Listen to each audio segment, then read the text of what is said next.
We have talked about in different sessions the importance of using the vocabulary to explain the terms for children. So we talk about in phonological awareness, teach the kids onset and rhyme.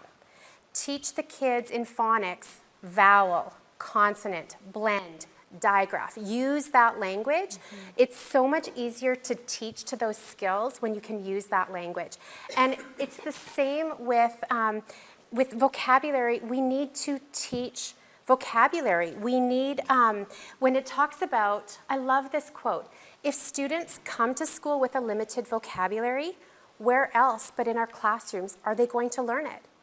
We know that they're not learning it at home. We know that they're not in environments where they're learning this vocabulary. We need to do it in school.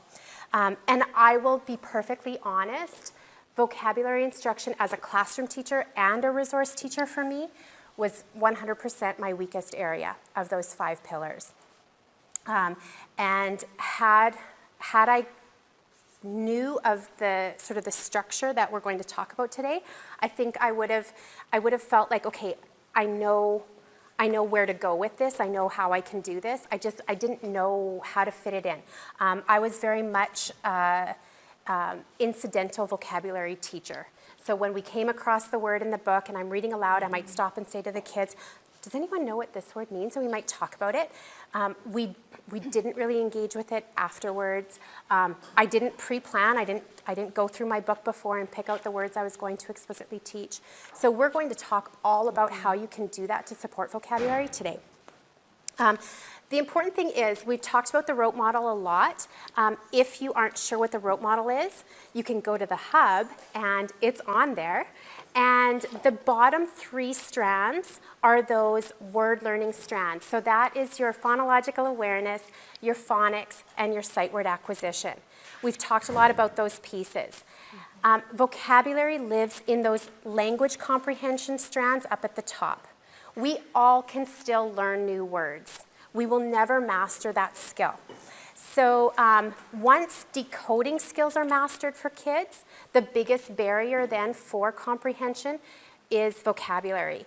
So what we often find with older students is that they have good reading accuracy, but they're weak in comprehension.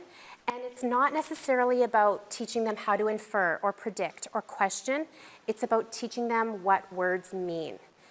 That's what becomes the barrier for them to understand what they read. This was really interesting as we talk about poverty. Studies using biological measures reveal how the physiology and neural circuitry of a young child is vulnerable to effects of undernutrition, stress, and instability. We talk a lot about trauma and how that affects cognition and even just, the physical growth of the child. As with the physical nutrition, they talk about the lack of mental nutrition.